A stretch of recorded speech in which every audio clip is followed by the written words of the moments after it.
और प्रधानमंत्री मोदी जी का बहुत बहुत आभार और धन्यवाद जो उन्होंने जीएसटी को कम किया बहुत सारे चीजों पे, खास करके मेडिकल इक्विपमेंट पे, क्योंकि अभी हम बहुत सारा हॉस्पिटल, ब्लड बैंक, ये सब चीजें, डायलिसिस वगैरह डाल रहे हैं, तो उससे मशीनों को खरीदने में बड़ा सस्ता हुआ है। तो इसके लिए बहुत बहुत धन्यवाद देते हैं। और हमने बोला था कि जीएसटी एजुकेशन पे कम कर देने के लिए, उसका एक रीजन समझिए। तो कई लोग कह रहे हैं कि आप काहे नहीं कर दे रहे हैं कम। तो देखो भैया, एक बात तो पहले समझ जाओ कि जीएसटी एजुकेशन पे 18% है और इनकम टैक्स हम लोग पे है 30%। जो हम लोग पे इनकम टैक्स का स्लैब आता है 30%। तो देखिए हम क्या कह रहे हैं समझिएगा, ये एजुकेशन का 18% जीएसटी स्टूडेंट्स को भरना पड़ता है, हम लोग को नहीं, स्टूडेंट्स को भरना होता है। इसी को कहते हैं कि इसको छोड़ दीजिए।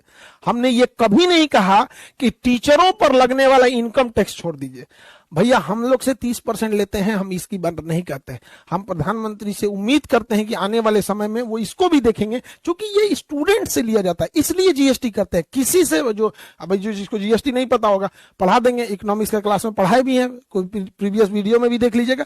तो मेरा कंसर्न बस ये है कि हम, अगर हमको अपने से स्वार्थ रहता है तो हम कहते हैं कि इनकम टैक्स छोड़ दीजिए, क्योंकि ये विद्यार्थी को नहीं देना है, टीचर को खुद देना है, हम लोग को खुद देना है एजुकेशन पे। हमको मतलब है स्टूडेंट्स के ऊपर, देश के भविष्य होते हैं। अगर 18% कम होगा तो बहुत गरीब जनता है जिसके लिए 18% मायने रखती है। कहीं 10,000 फीस है, उसमें 18% कम हो जाएगा तो लगभग 2,000 कम होने से उसको थोड़ी सहूलियत मिल जाएगी। उम्मीद है कि उसमें भी आगे करेंगे। दूसरा, कई बार जब हम लोग ये रिफॉर्म की बात करते हैं तो कहते हैं सब पॉलिटिक्स कर रहे हैं। भैया हम लोग पॉलिटिक्स पढ़ाते हैं, पॉलिटिक्स पढ़ाते हैं। पढ़ना होगा तो आ जाएंगे लोग, पॉलिटिक्स पढ़ा देंगे। पॉलिटिक्स करते नहीं है हम लोग। इधर राजनीति और धर्म जाति से बहुत ऊपर हट चुके हैं लोग। अगर ये सोचेंगे लोग कि किसी एक का तारीफ करे, किसी एक की बुराई, ऐसा नहीं होगा। अच्छा काम होगा तो अच्छा, खराब होगा तो खराब।